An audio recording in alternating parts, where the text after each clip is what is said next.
Hello दोस्तों, स्वागत है 21 मई के इस करंट अफेयर में। दोस्तों 21 मई के करंट अफेयर का ये हमारा पहला क्वेश्चन होगा। विश्व मधुमक्खी दिवस कब मनाया गया?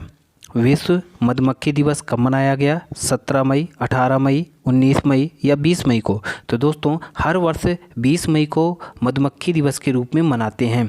दोस्तों इसे मनाने का उद्देश्य जो है वो तितली, चमगादड़, चिड़ियों के महत्व के बारे में लोगों तक जागरूक को फैलाना है। और दोस्तों इसे मनाने की जो घोषणा की गई थी वो संयुक्त राष्ट्र के द्वारा की गई थी। संयुक्त राष्ट्र का मतलब होता है यूनाइटेड नेशन, अर्थात संयुक्त राष्ट्र, जिसकी स्थापना 24 अक्टूबर 1945 को की गई। और 24 अक्टूबर को ही हम क्या मनाते हैं? संयुक्त राष्ट्र दिवस के रूप में मनाते हैं। दोस्तों संयुक्त राष्ट्र का मुख्यालय जो बनाया गया है वो न्यूयॉर्क में बनाया गया है और इसके अध्यक्ष के रूप में एंटोनियो गुटेरेस हैं। दोस्तों यहाँ पर दिवस की बात आई है तो मई महीने में हमने जितने भी दिवस का अध्ययन किया है, आइए उसका रिवीजन कर लें फटाफट। तो दोस्तों 1 मई को हमने इंटरनेशनल लेबर डे के रूप में मनाया था और 1 मई को ही गुजरात व महाराष्ट्र की स्थापना दिवस भी मनाई जाती है।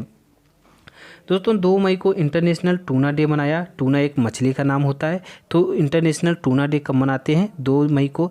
3 मई को हमने वर्ल्ड प्रेस फ्रीडम दिवस मनाया और 5 मई को हमने वर्ल्ड आस्थमा डे मनाया।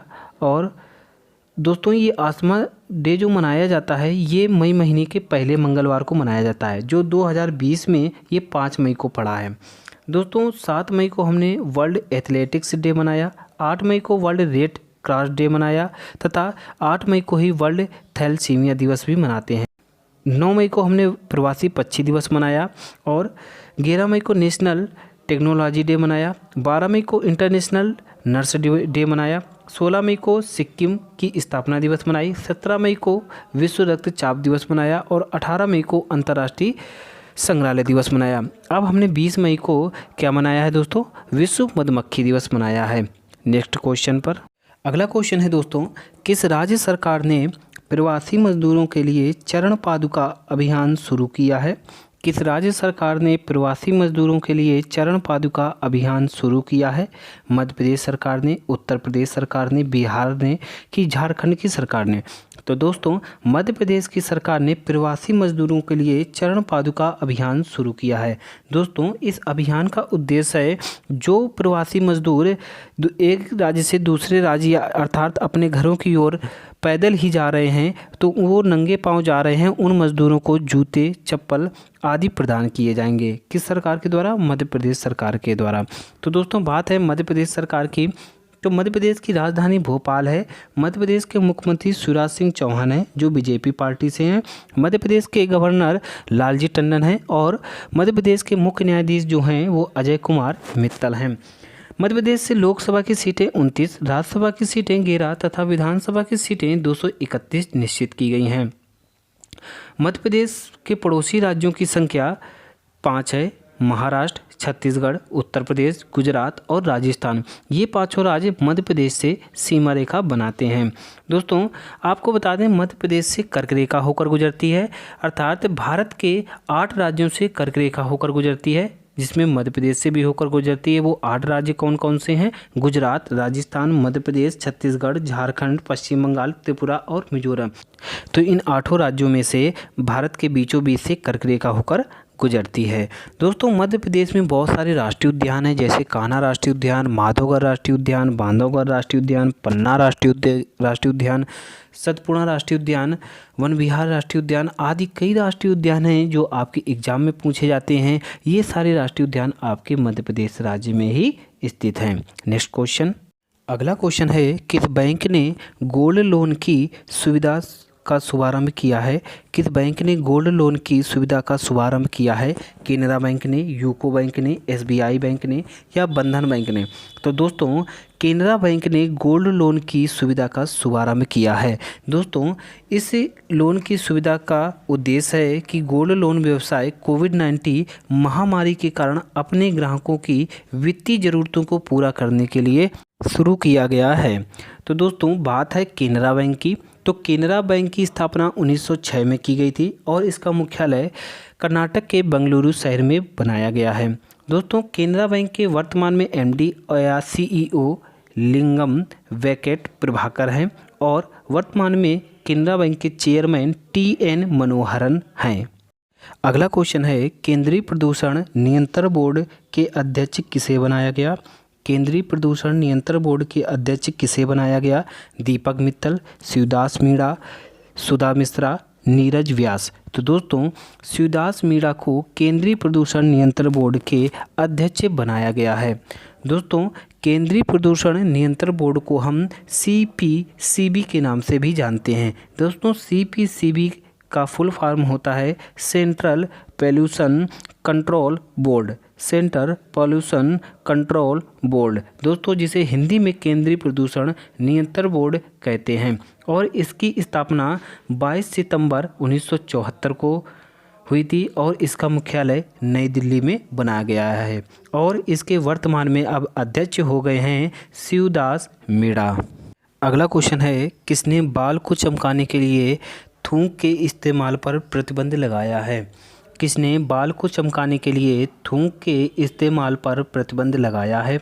ICC ने, IPL ने, BCCI ने या इनमें से कोई नहीं?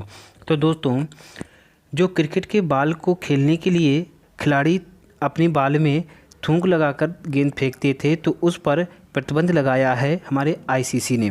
दोस्तों ICC ने इस पर प्रतिबंध लगा दिया है, परंतु इसके पहले ऑस्ट्रेलिया की टीम में इसको प्रतिबंध लगाया गया है। दोस्तों ऑस्ट्रेलिया में पसीने और थूक पर प्रतिबंध लगाया गया था, लेकिन ICC ने केवल थूक के इस्तेमाल पर प्रतिबंध लगाया है। तो दोस्तों बात है ICC की। ICC को हम अंतर्राष्ट्रीय क्रिकेट परिषद बोलते हैं और इसे इंग्लिश में इंटरनेशनल क्रिकेट काउंसिल बोलते हैं। विश्व में क्रिकेट मैच को ICC ही रेगुलेट करता है। ICC अंतर्राष्ट्रीय क्रिकेट परिषद की स्थापना 15 जून 1909 में की गई और इसका मुख्यालय दुबई में बनाया गया। वर्तमान में ICC के CEO मनु साहनी हैं और ICC के अध्यक्ष शशांक मनोहर हैं। अगला क्वेश्चन है, NAREDCO के नए महानिदेशक कौन नियुक्त हुए? NAREDCO के नए महानिदेशक कौन नियुक्त हुए? राजेश गोयल, पीयूष श्रीवास्तव, आदित्य कुमार, शिवदास मीणा। तो दोस्तों राजेश गोयल NAREDCO के नए महानिदेशक नियुक्त हुए हैं। दोस्तों राजेश गोयल जो हैं ये इसके पहले हिंदुस्तान फ्रीवेव लिमिटेड के अध्यक्ष और प्रबंधन महानिदेशक थे। अब ये वर्तमान में NAREDCO के महानिदेशक नियुक्त किए गए हैं।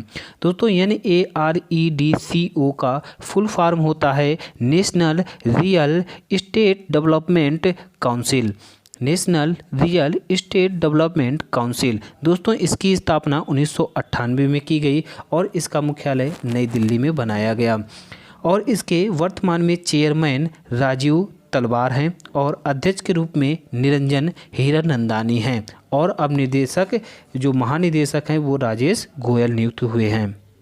अगला क्वेश्चन है, किस राज्य सरकार ने इंदिरा प्रियदर्शनी बेबी किट वितरण कार्यक्रम शुरू किया है?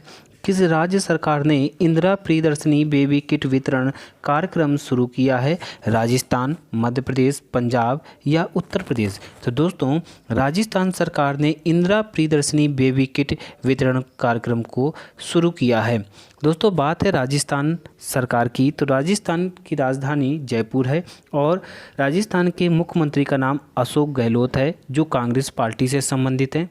राजस्थान के राज्यपाल कलराज मिश्र हैं और राजस्थान के मुख्य न्यायाधीश इंद्रजीत मोहंती हैं। दोस्तों राजस्थान में लोकसभा की सीटें 25, राज्यसभा की सीटें 10 और विधानसभा की सीटें 200 निश्चित की गई हैं। दोस्तों राजस्थान से पड़ोसी राज्यों की संख्या जो है वो मध्य प्रदेश, गुजरात, हरियाणा, उत्तर प्रदेश और पंजाब, ये राज्य आपके राजस्थान से सीमा रेखा बनाते हैं।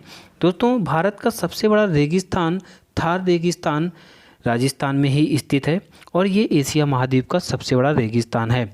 दोस्तों राजस्थान से भी कर्क रेखा होकर गुजरती है। हमने अभी बताया कि ये 8 राज्यों से होकर गुजरती है, राजस्थान, गुजरात, मध्य प्रदेश, छत्तीसगढ़, झारखंड, पश्चिम बंगाल, त्रिपुरा और मिजोरम, इन 8 राज्यों से कर्क रेखा होकर गुजरती है।